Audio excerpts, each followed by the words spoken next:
സാധാരണ മനുഷ്യരുടെ വഴിയിലൂടെ ഒന്നും നടക്കുകയില്ല.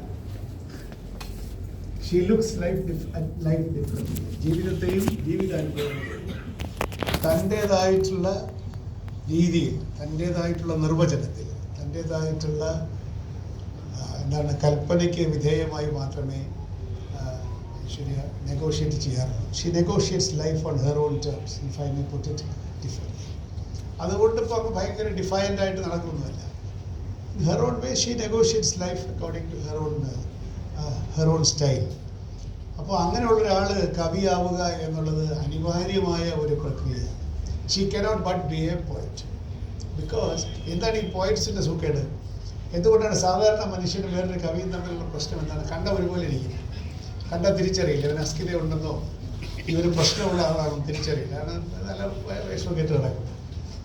എന്താണ് ഒരു കവിയുടെ പ്രത്യേകത സാധാരണ മനുഷ്യരിൽ നിന്ന് ചോദിച്ചാൽ, കവിയായിരിക്കുന്ന ഒരാൾ ജീവിതാനുഭവങ്ങളോട് തൻ്റെയും തൻ്റെ ചുറ്റുമുള്ളതും അങ്ങ് ദൂരെ നടക്കുന്നതും നമുക്കുമായിട്ട് യാതൊരു രക്തബന്ധവുമില്ലാത്ത, യാതൊരു ബന്ധവുമില്ലാത്ത സന്ദർഭങ്ങളിൽ പോലും സാധാരണ ഒരു മനുഷ്യൻ നിസ്സംഗനും നിഷ്ക്രിയനും ഉദാസീനനുമായിരിക്കുന്ന ഒരു സമയത്ത് കവിയായി ജീവിക്കാൻ വിധിക്കപ്പെട്ട ഒരാൾ ഹൈപ്പർ ആക്റ്റീവായി പോകും. അല്ലെങ്കിൽ അയാളുടെ റിയാക്ഷൻ വളരെ നമ്മൾ വിചാരിക്കുന്നതിനേക്കാളും വൈകാരികമായിരിക്കും എന്നുള്ളതാണ് അവസ്ഥ. അവിടെ അതെന്തുകൊണ്ട് സംഭവിക്കുന്നു? ഇപ്പോൾ ഇതിനകത്ത് പറയുന്ന പല കാര്യങ്ങളും she doesn't live in India now. അതുകൊണ്ട് തന്നെ ഒരു ഗ്ലോബൽ അവയർനെസ്, ലോകത്ത് നടക്കുന്ന ലോക ചരിത്രത്തെ പറ്റി, ലോകത്ത് നടന്നിട്ടുള്ള അനീതികളെ പറ്റിയും ഒക്കെ ഉള്ളൊരു അവബോധം സൃഷ്ടിച്ചുകൊണ്ടിരിക്കുകയാണ്. In fact this is also not her ഒരു ഇത് എവോൾവ് ചെയ്ത് വരുന്നതേ ഉള്ളൂ എന്നാണ് ഞാൻ എപ്പോഴും പറയുന്നത്. Your world view is getting more and more layered. That is the point. അപ്പോൾ അതുകൊണ്ട് ഇത് ഒരു പടമാണ്. ഈ പുസ്തകം ഒരു പടമാണ്. It's beautifully produced. I should compliment before I forget. Beautifully produced. ഇതൊരു അടുത്തൊരു പടമാണ്. ഐശ്വര്യ ഇതിന് മുമ്പുള്ള പടവിൽ ഞാൻ കണ്ടിട്ടുണ്ട്. അന്ന് തന്നെ എനിക്കറിയാം ഇതിവിടെ ഇത് നിൽക്കുകയല്ല. എന്നാലും അച്ഛനും അമ്മയോട് പിന്നെ ധിക്കരിച്ച് പോകുന്ന ആളൊന്നും അല്ല. She is a very good daughter. ഒരു സംശയമില്ല. പക്ഷേ internally she is a tumultuous person. അതാണ് ലോകത്ത് നടക്കുന്ന എല്ലാ അനീതിയോടും നമുക്ക് പ്രതികരിച്ചേ പറ്റൂ. അതാണ് കവിയുടെ പ്രശ്നം. നമ്മൾ സാധാരണ താനെന്തിനാണ് ഹൈപ്പറാവുന്ന മിണ്ടാതിരിക്കാൻ പറ്റുകയില്ല. ആ മിണ്ടാതിരിക്കാൻ പറ്റായികയാണ്, പ്രതികരിക്കാതിരിക്കാൻ പറ്റായികയാണ് ഒരു കവിയെ മറ്റുള്ളവരിൽ നിന്ന് വ്യത്യസ്തമാക്കുന്നത്. ഇറ്റ്സ് എൻ ഇന്റേണൽ ടേർമായി. അത് കവിക്ക് മാത്രമേ അറിയാവുള്ളൂ. സാധാരണ മനുഷ്യൻ ന്യൂസ് പേപ്പർ വായിച്ചു വിട്ടു, ഒരു ജീനോസൈഡ് 1500 പേരെ കൊന്നു, ഇന്ന ട്രൈബിലുള്ളവർ വേറൊരു ട്രൈബിലുള്ളവരെല്ലാം കത്തിച്ച് പറഞ്ഞു. അത് ശരി, ഭയങ്കര കേട്ടോ. നമ്മുടെ സാധാരണ പത്രവായനക്കാരൻ്റെ ചില കമൻറ്റുണ്ട്, ഇവർക്ക് എന്തിൻ്റെ കുഴപ്പമാണ്, ഭയങ്കര അവിടെ വലിയ കഷ്ടമാണ് കേട്ടോ. നമ്മൾ അടുത്ത ഇന്നത്തെ വൈകുന്നേരത്തെ പിന്നെ TV ഷോ എന്താണ് എന്നുള്ളതിനെ പറ്റി നടക്കുന്നു. അല്ലെങ്കിൽ bookmyticket.com പോയി ടിക്കറ്റ്, സിനിമയ്ക്ക് ടിക്കറ്റ് എടുക്കുന്നു. നമ്മളുടെ ജീവിതം സുഖമായി മുമ്പോട്ട് പോകും. അപ്പോൾ എവിടെയെങ്കിലും ആഫ്രിക്കൻ രാജ്യത്ത് ഏതെങ്കിലുമൊക്കെ വീടുകളിൽ അല്ലെങ്കിൽ വില്ലേജിൽ കയറി ആളുകൾ തീ വെച്ച് കൊന്നു. കവിക്ക് ഉറക്കം വരില്ല. കവിയുടെ മനസ്സ് അവിടെ കിടക്കും. അപ്പോൾ ഈ വയസ്സുകാലത്ത് എൻ്റെ മനസ്സ് പോലെ ഈ ഇടയ്ക്ക് ഞാനൊരു ഉദാഹരണം പറയുകയാണ്. ഞാൻ അമേരിക്കയിൽ എൻ്റെ മകളുടെ അവിടെ താമസിക്കാൻ പോയപ്പോൾ അവളുടെ ലൈബ്രറിയിൽ ഇരിക്കുന്ന പഴയ പുസ്തകങ്ങളൊക്കെ എടുത്ത് നോക്കിയപ്പോൾ ഒരു ചൈൽഡ് വാറിയറിൻ്റെ ഒരു പുസ്തകം, അതായത് ആഫ്രിക്കയിലെ ഒരു രാജ്യത്ത് സീറ ലോയനാണെന്നാണ് എനിക്ക് തോന്നുന്നത്, അവിടുത്തെ ഒരു കുട്ടിയെ അവിടുത്തെ ഒരു ആഭ്യന്തര കലാപത്തിൽ അവർ കുറച്ച് കുട്ടികൾ വീട് അവരെ നോക്കുമ്പോൾ അവരുടെ വീടൊക്കെ കത്തി, എല്ലാവരും മരിച്ചു. പിന്നെ പിള്ളേർ എങ്ങോട്ടൊക്കെ പോയി അവർ കുറേയൊക്കെ ദിവസങ്ങൾ നടന്നു. അവസാനം അവിടുത്തെ ഒരു പട്ടാളത്തിൻ്റെ ഒരു വിഭാഗം ഈ കുട്ടികളെ പട്ടാളത്തിൽ ചേർത്തു പറയാൻ കൂലി പട്ടാളം നമ്മൾ പറയും പോലെ പട്ടാളത്തിൽ ചേർത്തു. അവർക്ക് യൂണിഫോം എല്ലാം കൊടുത്ത് 15 വയസ്സ് 14 വയസ്സായ പിള്ളേർ. എന്നിട്ട് അവരെ കൊല്ലാൻ പഠിപ്പിക്കുന്ന ഒരു രംഗമുണ്ട്. അത് നായ്ക്കളെ പിടിച്ചു കൊല്ലുക, ആദ്യം വാഴ വെട്ടി കൊല്ലുക, വാഴ വെട്ടി പഠിപ്പിക്കും, പിന്നെ നായ്ക്കളെ കൊന്ന് പഠിപ്പിക്കും. അങ്ങനെ ഈ കൊല്ലുക എന്നുള്ളതൊരു നാച്ചുറൽ പ്രോസസ്സ്. അതിനകത്ത് പ്രത്യേകിച്ചൊന്നും ഹൈപ്പറാവേണ്ട കാര്യമില്ല എന്നുള്ളൊരു വിചാരം അവർ വരികയാണ്. ദേ ബിക്കം ഈ രക്തം ചെന്തുമ്പോൾ അവനൊരു ഉന്മാദം തോന്നുന്ന അവസ്ഥയിലേക്ക് അവന് ഡ്രഗ് കൊടുത്ത് പഠിപ്പിച്ച്, ഈസ് ഹൈലി ഡ്രഗ്ഡ്. 14 വയസ്സായ പിള്ളേരാണെന്ന് ആലോചിക്കും. അങ്ങനെ ദേ become warriors, child warriors, young boy warriors ആയിട്ട് അവന്മാരെ കൊണ്ട് ഇങ്ങനെ കൊല്ലിക്കുകയാണ്. ഓരോ ഗ്രാമങ്ങളിൽ കയറുന്നു, അവിടെ എന്ത് വേണോ ചെയ്തുകൊള്ളുക, അവന് ഗ്രനേഡ് കൊടുക്കുന്നു. അങ്ങനെ ഇവനൊരു 3 വർഷം ഈ കുട്ടി ഇതിനകത്ത് പെട്ടു. ഫൈനലി ഏതോ ഒരു യുണൈറ്റഡ് നേഷൻസിൻ്റെ ഒരു ഇൻ്റർവെൻഷൻ വന്ന് some kind of a truce, ഒരു ഒരു ഒരു സമാധാനമൊക്കെ ഇവിടെ ഉണ്ടാക്കി. ഇങ്ങനെ പോയ കുട്ടികളെ പറ്റി ലോകത്തിനൊരു ബോധം വന്നിട്ട് ഈ കുട്ടികളെ റെസ്ക്യൂ ചെയ്യാനായിട്ടൊരു ഓപ്പറേഷൻ നടത്തി അവരെ ഒരു സ്ഥലത്ത് കൊണ്ട് താമസിപ്പിച്ചു. ആ സമയത്തൊക്കെ ഈ കുട്ടികൾ they become so violent because they have been asked to keep peace. ഈ സമാധാനം അവന് വൈകുന്നേരം ആകുമ്പോൾ അവന് എന്തെങ്കിലുമൊക്കെ ചെയ്യണം. അവർ they become very violent. After so many years of counselling മരുന്ന് കൊടുത്തിട്ട് ഒരു കോൺഫറൻസിൽ പങ്കെടുക്കാൻ ഇതിനകത്തുള്ള അവൻ്റെ പേര് ഞാൻ മറന്നുപോയി, ഇഷ്മേൽ എന്ന് വെച്ചാണ് അതിൻ്റെ പേര്. അയാളെ UN ഒരു കോൺഫറൻസിൽ പങ്കെടുക്കാനായിട്ട് ഒരു അവസരം വന്നു. ഇവനെ എഴുതി കൊടുത്തൊക്കെയാണ് നിനക്ക് അനുഭവിച്ചതൊക്കെ പറഞ്ഞാൽ മതി. അങ്ങനെ so he went and presented it. അപ്പോൾ ഇയാളുടെ കാര്യങ്ങൾ നോക്കാനായിട്ട് അവിടെ ഒരു എൽഡർലി ആയിട്ടുള്ള ഒരു social worker, very influential social worker ഏറ്റു.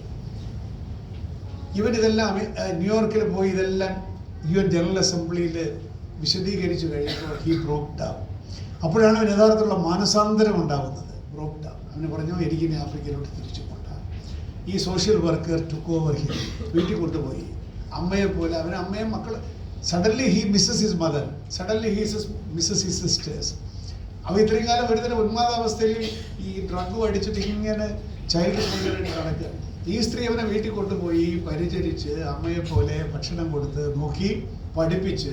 Now he is A professor in A college in New York and he rights books. ഈ ബുക്ക് ഞാനത് അതിനെപ്പറ്റി എവിടെയെങ്കിലും എഴുതുന്നത് ഇറ്റ്സ് സ്ലൈറ്റ്ലി പഴയ ബുക്കാണ്, 80 മറ്റോ എഴുതിയ ബുക്കാണ്.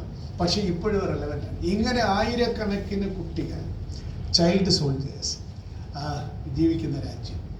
സ്ത്രീകളും കുട്ടികളുമാണ് ലോകത്തുള്ള എല്ലാ ദുരന്തങ്ങളും ഏറ്റുവാങ്ങുന്നവർ എന്നുള്ളത് ഒരു വാസ്തവം. ഈ ലോകത്ത് നമ്മൾ വളരെ സുഖമായിട്ട് ഈ തിരുവനന്തപുരം നഗരത്തിൽ ഇവിടെയുള്ള ഏറ്റവും വലിയ പ്രശ്നം എന്താണ്? വല്ല ധർണയോ വല്ല സെക്രട്ടേറിയറ്റിൻ്റെ മുമ്പിൽ റോഡ് ബ്ലോക്ക് ആവുകയൊക്കെ ചെയ്യലാണ് ഞങ്ങളുടെ ജീവിതത്തിൻ്റെ ഏറ്റവും വലിയ ദുരന്തം. ഇതെന്താണ്? നമ്മുടെ ധാർമ്മിക രോഷമൊക്കെ ഉണരുകയാണ്. എന്നാൽ ഇന്നിപ്പോൾ പാലസ്തീനിലാവട്ടെ, ഗസായിലാവട്ടെ, എവിടെയാവട്ടെ, വേൾഡിൻ്റെ അശാന്തിയുടെ ഒരു മാപ്പ് നമ്മൾ മുമ്പിൽ വെച്ചാൽ അശാന്തിയുടെ മാപ്പുകൾ ഒരുപാടെടുത്ത് നമ്മളെപ്പോലുള്ള ചില സ്വർഗരാജ്യത്ത് ജീവിക്കുന്ന കുറച്ചാണെങ്കിലും we are living in paradise. നമുക്ക് പ്രശ്നങ്ങളുണ്ട്. നമ്മൾ UDF എന്നും LDF എന്നും പറഞ്ഞ് അങ്ങോട്ടും ഇങ്ങോട്ടും അതൊക്കെ നമ്മളിങ്ങനെ അതൊക്കെ എത്രയോ ചെറിയ കാര്യങ്ങളാണ് compare to what is happening in several parts of the world. ആ ദുഃഖങ്ങൾ ആരുടെ ദുഃഖമാണ്? കവിക്ക് ഇതെല്ലാം ദുഃഖമാണ്. കവിക്ക് ദുഃഖിക്കണമെങ്കിൽ എൻ്റെ സഹോദരന് തന്നെ ഒരു കുഴപ്പമുണ്ടാവണമെന്നില്ല. കവിക്ക് ദുഃഖിക്കണമെങ്കിൽ ലോകത്തുള്ള ഏതൊരു മനുഷ്യന് എവിടെ ഒരു പ്രശ്നമുണ്ടായാലും യുവർ ഹാർട്ട് ബ്ലീഡ്സ്. ആ കഴിവാണ് ഒരു കവിയെ കവിയാക്കുന്നത്. ഐശ്വര്യയെ സംബന്ധിച്ചിടത്തോളം അത് ധാരാളമുണ്ട്. ഏറ്റക്കുറച്ചിലോട് കൂടിയിട്ടാണ് കവികൾക്കുള്ളത്. എല്ലാ കവികൾക്കും ഒരേപോലെ അല്ല.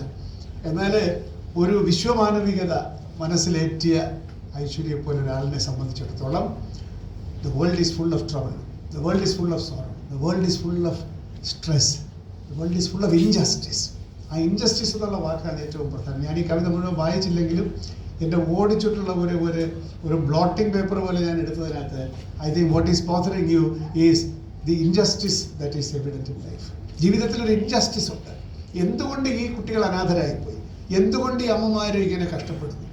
ഇതെല്ലാം injustice is all around and A poet cannot but struggle with that injustice. ഈ ഇൻജസ്റ്റിസ് ഞാൻ എന്ത് ചെയ്യും? എനിക്ക് ആകെ അറിയാവുന്നത് എന്താണ്?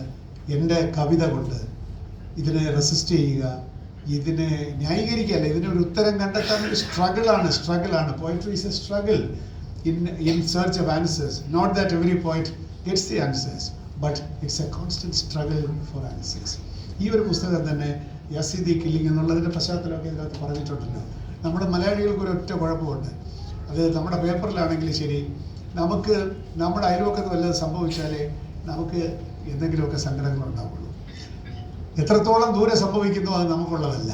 അതുകൊണ്ടാണല്ലോ ചില പത്രങ്ങൾ, ഞാൻ പ്രസ് ക്ലബിലാണ് നിൽക്കുന്നത് അറിയാഞ്ഞിട്ടല്ല ഞാൻ പറയുന്നത്, എന്താണ് അന്റാർട്ടിക്കയിൽ ഭൂകമ്പം, മലയാളികളാരുമില്ല എന്നെഴുതിയെങ്കിലേ പത്രത്തിൽ വാർത്തയുള്ളൂ അല്ലേ? ഇന്തോനേഷ്യയിൽ ഉരുൾപൊട്ടി, അല്ലെങ്കിൽ എന്താണ് അവിടെ വോൾക്കാനോ അഗ്നിപർവ്വതം പൊട്ടി, മലയാളികൾ എല്ലാം സുരക്ഷിതർ.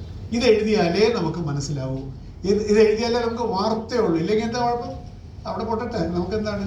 മലയാളി അവിടെ ഉണ്ടോ, മലയാളി രക്ഷപ്പെട്ടോ, അല്ലെങ്കിൽ മലയാളിക്ക് അപകടം പറ്റിയോ എന്നുള്ളത് മാത്രമായി ചിന്തിക്കുന്ന മലയാളീസ് ആയിട്ട് നമ്മൾ മാറരുത്. മനുഷ്യരായി മാറണം എന്നാണ് കവികൾ നമ്മളോട് പറയുന്നത്. അല്ലാതെ മലയാളിക്ക് വേണ്ടിയിട്ടുള്ളൊരു കവിത, തമിഴിന് വേണ്ടിയിട്ടുള്ളൊരു കവിതയല്ല, മനുഷ്യന് വേണ്ടിയിട്ടാണ് കവി സങ്കടപ്പെടുന്നത്. ഈ കവിയുടെ ഹൃദയം എന്ന് പറയുന്നത് വലിയ പ്രശ്നമാണ്. Every point is full of, അത് കണ്ണീരാണ് കവിയുടെ ഒരു പ്രധാന വിഷയം. പുറത്ത് കാണുന്നില്ലായിരിക്കും. ഇൻജസ്റ്റിസിനെതിരെയുള്ള രോഷം, അതാണ് ഐശ്വര്യയുടെ പുസ്തകത്തിൻ്റെയും her entire poetry is a construct on that sense of injustice. അത് ആ ഇൻജസ്റ്റിസിനെതിരെ കലാപം ചെയ്യാതിരിക്കാൻ സാധിക്കുകയില്ല. Her poetry is a search for answers. Her poetry is a rebellion against this injustice. And ഒരു കാര്യം കൂടെ പറഞ്ഞ് ഞാൻ അവസാനിപ്പിക്കാം. Her language is beautiful. ഇപ്പോൾ നമ്മൾ മലയാളത്തിലാക്കി ഇംഗ്ലീഷിൽ എന്താണ് സിംപ്ലി സിറ്റിംഗ് അറ്റ് ഹോം എന്ന് പറയുമല്ലോ, അല്ലേ? എന്താണ് വെറുതെ ഇരിക്കുന്നതിൻ്റെ മലയാളിയുടെ ഇംഗ്ലീഷാണ്. എന്ത് ചെയ്യുന്നു? Simply sitting at home. ഈ സിംപ്ലി എന്നൊരു പ്രയോഗം ഇംഗ്ലീഷിലില്ല കേട്ടോ. അത് മലയാളി ഇംഗ്ലീഷിലാക്കിയതാണത്. വെറുതെ ഇരിക്കുന്നു എന്നുള്ളതാണ്. അത് ഐഡ്ലിക്കുന്നു വേറെ എന്തെങ്കിലും കൊണ്ട് പറയാം. സിംപ്ലി സിറ്റിംഗ് എന്നൊരു ഇംഗ്ലീഷില്ല. അപ്പോൾ ഈ അങ്ങനെയുള്ള മലയാളികളുടെ ഇംഗ്ലീഷിൻ്റെ ഒരു പ്രശ്നമുണ്ട്. She has a natural flair for English. നേരത്തെ ഉള്ള പുസ്തകം തന്നെ എനിക്കറിയാം. She is quite different. Her diction is entirely different. Because അത് ഇംഗ്ലീഷ് നേറ്റീവ് ഭാഷ പോലെ ഉൾക്കൊള്ളാൻ സാധിക്കുന്ന ഒരു അപ്പററ്റസ് ഈ ഐശ്വര്യയ്ക്ക് ഉണ്ട് എന്നുള്ളതാണ് വാസ്തവം. അതത്ര എളുപ്പത്തിൽ കിട്ടുന്നതല്ല. നമ്മളെല്ലാം മലയാളം പഠിച്ച് മലയാളത്തിൽ നിന്ന് ഇംഗ്ലീഷിലേക്ക് ഗ്രാജുവേറ്റ് ചെയ്തതാണ്. പിന്നെ നമ്മൾക്ക് കുറച്ച് ബുദ്ധിയുടെ ഇത്തിരി ഒരു ക്ലെവർനെസ്, ദാറ്റ് ഇസ് എ വേർഡ്, ക്ലെവർനെസ് ഉള്ളത് കൊണ്ട് നമ്മൾ ഈ ട്രാൻസ്ലേഷൻ ഉണ്ടല്ലോ, മലയാളത്തിൽ നിന്ന് ഇംഗ്ലീഷിലേക്ക് ട്രാൻസ്ലേറ്റ് ചെയ്തെടുക്കുന്ന ആ പ്രക്രിയയെ നമ്മൾ പതുക്കെ ഓവർകം ചെയ്ത് we begin to think in English so that your articulation becomes more natural. നമ്മൾ മലയാളത്തിൽ ആലോചിച്ച് മലയാളത്തിൽ ഇംഗ്ലീഷിൽ പരിഭാഷപ്പെടുത്തി ഇംഗ്ലീഷ് പറഞ്ഞിട്ടുണ്ടെങ്കിൽ അതാണ് പല മലയാളികളുടെയും ഇംഗ്ലീഷിൻ്റെ പ്രശ്നം. അത് കടുപ്പപ്പെട്ട ഇംഗ്ലീഷായിരിക്കും. അത്രയും കടുപ്പം വേണ്ട. English is a very light language. അത് ഇംഗ്ലീഷിൽ തന്നെ ആലോചിച്ച് ഇംഗ്ലീഷിൽ തന്നെ പറയുന്നതാണ് ബുദ്ധി. I think Aishwarya has a natural flair to think in English and express in English. അതാണ് അവരുടെ ആർട്ടിക്കുലേഷൻ്റെ ഏറ്റവും വലിയ പ്രശ്നം. Then you come to the right. അപ്പോൾ പദാവലി ഉണ്ടല്ലോ, നമ്മുടെ വാക്കുകൾ കറക്റ്റായിട്ട്, because you think in English, so naturally your mind takes you to the right kind of word. അല്ലാതെ മലയാളത്തിൽ നിന്ന് ഇംഗ്ലീഷിലാക്കി പോയാൽ അത് കറക്റ്റ് വാക്ക് കിട്ടില്ല. You to think in English. ആ ഒരു facility she has developed. And the diction of this poems are super. പറിച്ച് നോക്കിയിട്ടുള്ളത് മുഴുവനൊന്നും വായിച്ചില്ല. I will definitely read it and write about this book because this is a window opening to the international arena of poetry. ഇത് ഒരു പ്രാദേശികമായിട്ടുള്ള ഒരു കവിയുടെ ഉദയമല്ല, ഒരു ഇൻ്റർനാഷണൽ ഗ്ലോബൽ അവയർനെസ്സോടുകൂടി, ഒരു സാർവലൗകികമായിട്ടുള്ള അവബോധത്തോടുകൂടി കവിതയെ സമീപിക്കുന്ന, ഇനിയും അടുത്ത വളർച്ചയുടെ അടുത്ത വളരെ പ്രധാനപ്പെട്ട പടവിലേക്ക് പോയിക്കൊണ്ടിരിക്കുന്ന ഒരാളാണ്. ജീവിതത്തിൽ തന്നെ Aishwarya creates her own rule book. ആ റൂൾ അനുസരിച്ച് ജീവിക്കുകയുള്ളൂ. ആ റൂൾ അത്ര മോശപ്പെട്ട റൂളൊന്നുമല്ല. You can trust her with those rules. That rules will take her to the right places, and she is on a long journey, and sooner than later we can find her in great heights of accomplishment and glory and recognition. We look forward to that day when the whole country will be proud of you by you winning very ഞാൻ ഇന്ന price ഒന്നും പറയുന്നില്ല, പക്ഷേ accolades from all over. നമുക്ക് എല്ലാവർക്കും അഭിമാനം ഉണ്ടാകുന്ന വലിയ അന്താരാഷ്ട്ര പുരസ്കാരങ്ങൾ കൊണ്ട് ഈ കൊച്ചെന്ന് പറഞ്ഞാൽ പ്രായത്തിൽ കൊച്ചായിട്ടുള്ള ഈ കവിയെ ഞാൻ എൻ്റെ എല്ലാ സ്നേഹങ്ങളും എല്ലാ അനുഗ്രഹങ്ങളും ഈ ഐശ്വര്യയ്ക്ക് കൊടുത്തുകൊണ്ട് ലോകോത്തരമായിട്ടുള്ള കവിതാ നിലവാരത്തിലേക്ക് ഉയരാൻ സാധിക്കട്ടെ ഐശ്വര്യയ്ക്കെന്ന് മാത്രം. അതെനിക്ക് ഉറപ്പാണ് അങ്ങനെ ചെയ്യുന്നത്. Sooner than later she will bring laurels to Kerala by winning excellent recognition from all over the world. Thank you very much and wish you the very best. Thank you so much, sir. Yes, now the long awaited moment has arrived here. നീണ്ട 12 വർഷത്തെ കവിതകളെല്ലാം കൂട്ടിച്ചേർത്തൊരു ബുക്കായി publish ചെയ്യാൻ പോകുന്ന ആ ഒരു moment ഇവിടെ എത്തിയിരിക്കുകയാണ്. Yes, the story of the Yazidi killing is going to get published, and in order to release the poem, the collection, I would like to invite Shri K.Jayakumar sir, and to receive the collection, I would like to welcome Shri Amal Chandra to receive the book.